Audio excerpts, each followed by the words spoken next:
ছাত্রছাত্রীরা, আশা করি তোমরা সকলেই ভালো আছো। আর কদিন পরেই তোমাদের উচ্চ মাধ্যমিক পরীক্ষা শুরু হচ্ছে। তো আমি দর্শন বিষয়ের ওপরে একটা সাজেশন তৈরি করেছি তোমাদের দেওয়ার জন্যে। তোমরা এটা ভালো করে দেখো, এই সাজেশনে কী কী আছে। এই সাজেশন থেকে তোমাদের 100% কমন কিন্তু আসবে, অবশ্যই আসবে কিন্তু, হ্যাঁ, এটা আমি জোর দিয়ে বলছি। বেশ, প্রথমেই দেখো, বচন চ্যাপ্টার থেকে তোমাদের বড় প্রশ্ন 8 নম্বরের, ঠিক আছে।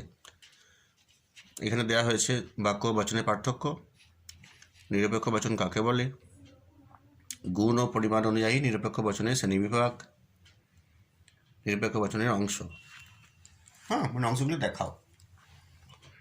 এছাড়া কী হতে পারে, বচন কাকে বলে, নিরপেক্ষ বচনের ব্যাপ্যতা বলতে কী বোঝো, নিরপেক্ষ ও সাপেক্ষ বচনের পার্থক্য আর সংযোজকের কাজ, এই 4টে লেখা প্রশ্ন। আর যদি বলো লজিক করব আমি, তাহলে তুমি দেখবে অথবা দিয়ে প্রশ্ন থাকবে।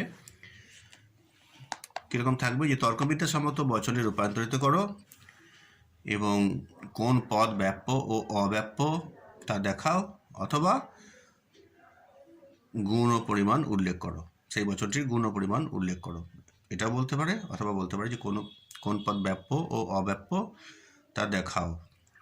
এখানে আমি কয়েকটি বচন তোমাদের দিয়ে দিয়েছি, এখানে 4টে দেবে। দেখো, 2x4। 1 নম্বর, কেউ এই কাজটি করতে পারেনি। 2 নম্বর, কেবলমাত্র সাধুরাই সৎ, রাজনীতিবিদরা কদাচিৎ সৎ হন, সাদা হাতি আছে, নিরামিষাশী বাঘ নেই, সৎ ব্যক্তিরা সর্বদাই সুখী হয় না, কোনো বৃত্ত ত্রিভুজ নয়, কোনো অসৎ মানুষ নেই, কেবলমাত্র ছাত্ররাই বৃত্তির জন্য আবেদন করতে পারে, শিশুরা ছাড়া আর কেউ সরল নয়, শিশুরা ছাড়া আর কেউ সরল নয়। 11 নম্বর, অসৎ ব্যক্তিরা কদাচিৎ সুখী হয়, বৃত্তাকার বর্গক্ষেত্র নেই।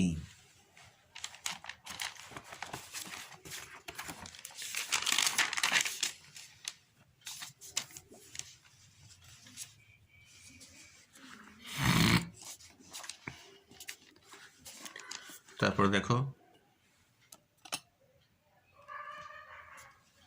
যে কেউ এই কাজটি করতে পারে, শতকরা 75% ভারতবাসী সৎ, একটি ছাড়া সব ধাতু কঠিন, কোন মা তার সন্তানকে ভালোবাসে না, রবীন্দ্রনাথ হন কবি।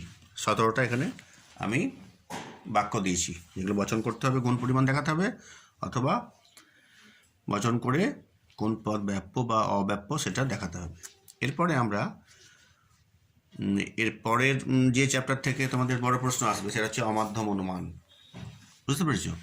অমাধ্যম অনুমান, এটা হচ্ছে 4th চ্যাপ্টার। দেখো,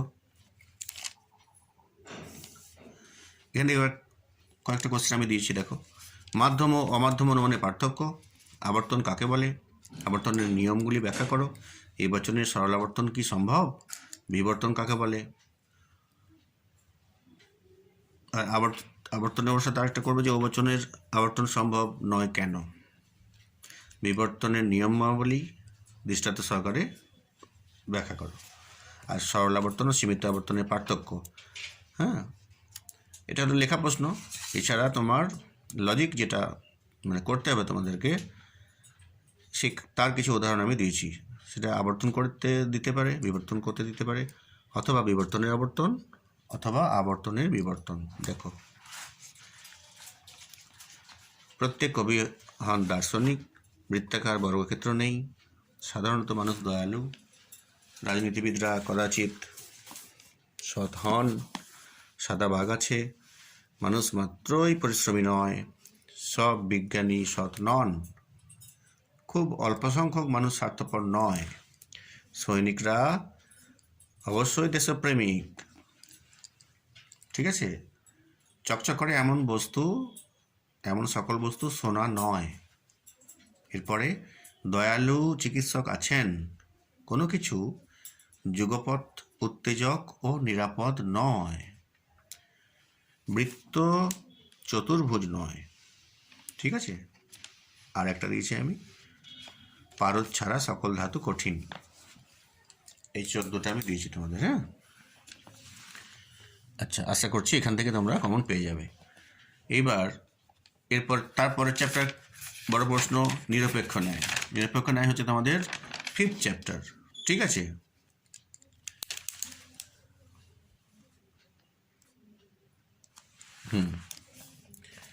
দেখো এখানে সেই কি বলবে যে প্রশ্নে থাকবে যে যুক্তিগুলিকে আদর্শ আকারে পরিণত করে তাদের মূর্তি ও সংস্থান উল্লেখ করো এবং বৈধতা বিচার করো। আমি কয়েকটি উদাহরণ তোমাদেরকে দিয়েছি, এগুলো সাজেশন হিসেবে, তোমরা এগুলো প্র্যাকটিস করবে। হ্যাঁ, আর কোনো অসুবিধা হলে আমাকে জানাবে অবশ্যই। কোনো মাছ পাখি নয়, কারণ মাছেরা সরীসৃপ নয় এবং কোনো সরীসৃপ পাখি নয়। পরেরটা, সে কাপুরুষ কেননা সে মিথ্যাবাদী এবং মিথ্যাবাদীরা সর্বদাই কাপুরুষ। তিনি জ্ঞানী নন, কারণ তিনি সুবক্তা নন এবং জ্ঞানী ব্যক্তিরাই সুবক্তা হন। কেবলমাত্র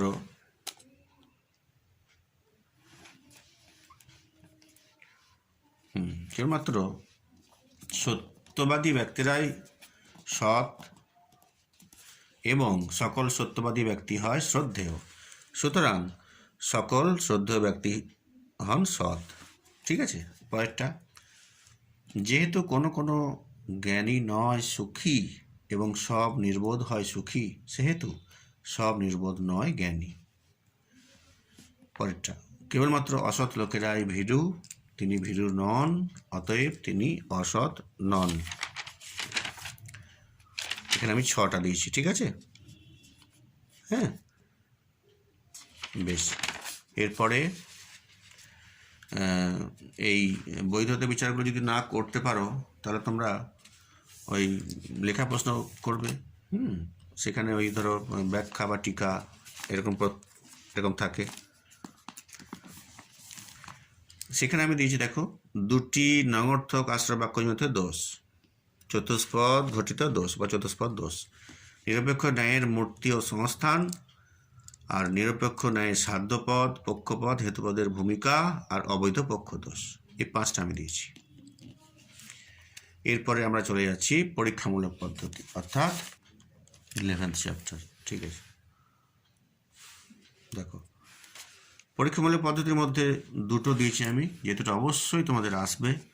হ্যাঁ, একটি করতে হবে তোমাদেরকে, যে সহপরিবর্তন পদ্ধতি 1 নম্বর, 2 নম্বর হচ্ছে ব্যতিরেকি পদ্ধতি। তাহলে এই পদ্ধতিগুলোর সংজ্ঞা, আকার, দৃষ্টান্ত, সুবিধা 2টো আর অসুবিধা 2টো। ঠিক আছে, এবার সহপরিবর্তন পদ্ধতি ব্যাখ্যা করো, এটা না বলে অনেক সময় বলতে পারে যে আমি একটা উদাহরণ দিয়ে দিল, বলে এই পদ্ধতিটি কী পদ্ধতি সেটি ব্যাখ্যা করো বিস্তারিত। হ্যাঁ, সেক্ষেত্রেও সংজ্ঞা, আকার, দৃষ্টান্ত, সুবিধা অসুবিধা সব দিতে হবে। আবার ব্যতিরেকি পদ্ধতিরও একটা উদাহরণ দেবে, অর্থাৎ উদাহরণ দিয়েও তোমাদেরকে করতে দিতে পারে। অর্থাৎ কিছু উদাহরণ তোমরা কিন্তু অবশ্যই প্র্যাকটিস করবে। এরপরে আমরা চলে যাচ্ছি লাস্ট চ্যাপ্টার, অর্থাৎ 12th। ঠিক আছে, আচ্ছা, সেখানে দেখো আরোহ যুক্তি বিচার। হ্যাঁ, কী আছে কয়েকটি আমি দিয়েছি, যে বিষ পানে মৃত্যু ঘটে, সুতরাং বিষ পান সকল মৃত্যুর কারণ। কয়েকটা, কলকাতায় জনসংখ্যা বৃদ্ধির সঙ্গে সঙ্গে পরিবেশ দূষণ বৃদ্ধি পেয়েছে, সুতরাং জনসংখ্যা বৃদ্ধি পরিবেশ দূষণের কারণ। নেক্সট, যখনই পরীক্ষা দিতে যাওয়ার আগে ডিম খাই সেদিনই পরীক্ষা খারাপ হয়, সুতরাং ডিম অশুভ।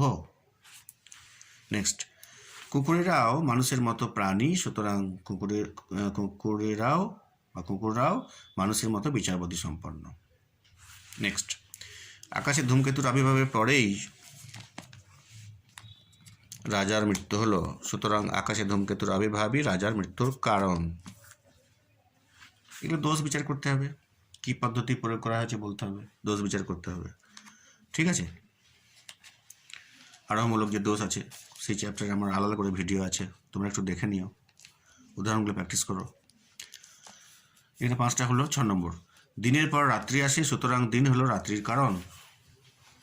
নেক্সট, এটা অথবা এটাও বলতে পারে যে শীতের পরই বসন্ত আসে, কাজেই শীত হলো বসন্তের কারণ। যাই হোক, নেক্সট, টেলিগ্রাম অশুভ, কারণ টেলিগ্রাম দুঃসংবাদ নিয়ে আসে। আচ্ছা, আর তারপরে কি হচ্ছে, নেক্সট কি আছে, পর্যাপ্ত বৃষ্টি ভালো ফসল উৎপন্ন হওয়ার কারণ। এই 8টা আমি দিয়েছি, এগুলো লিখতে হবে। আর এইখানেই অথবা দিয়ে প্রশ্ন থাকে, হ্যাঁ, কি থাকে, অথবা দিয়ে টিকা থাকে, সংক্ষিপ্ত টিকা। সেখানে ওই দোষগুলো নাম বলে দেয়, দিয়ে সেটা ব্যাখ্যা করতে হয়। এখানে যেমন উদাহরণ দিয়ে বলা আছে, এখানে ওই পুরোপুরি ওই আরোহমূলক যে দোষগুলো আছে, ওই ভিডিওটা অবশ্যই তোমরা দেখবে। কী কী দিয়েছি দেখো এই সংক্ষিপ্ত টিকার মধ্যে। একটি অবান্তর বিষয়কে কারণ বলে গণ্য করার দোষ, বেশ। অবৈধ সামান্যীকরণ দোষ, বহু কারণবাদ, আবশ্যিক শর্তকে সম্পূর্ণ কারণ হিসেবে গণ্য করার দোষ, অপর্যবেক্ষণ দোষ। মাত্র 5টি দিয়েছি আমি এখানে, ঠিক আছে। তো তোমাদের এইভাবে আমি সাজেশন করার চেষ্টা করেছি, আশা করি তোমাদের খুব উপকারে লাগবে। তোমরা এইগুলো সমস্ত প্র্যাকটিস করবে। প্র্যাকটিস করতে গিয়ে যদি কোনো অসুবিধা হয় আমাকে অবশ্যই জানাবে কমেন্ট করে। আর ভালো করে পড়াশোনা করো, তোমাদের সবারই পরীক্ষা ভালো হবে। কারো যদি কোনো কিছু অসুবিধা থাকে অবশ্যই আমাকে ফোন করো বা কমেন্ট করবে, ঠিক আছে। লাইক কমেন্ট করো, আর চ্যানেলটা সাবস্ক্রাইব করবে, অবশ্যই শেয়ার করবে। আর তোমাদের পরীক্ষা সবারই ভালো হোক, এই শুভকামনা জানিয়ে আজকের ভিডিও শেষ করছি। ঠিক আছে, কে কেমন পরীক্ষা দিয়েছো সেটা আমাকে কমেন্ট করে জানাবে, ঠিক আছে। আজ এইটুকু, রাখছি।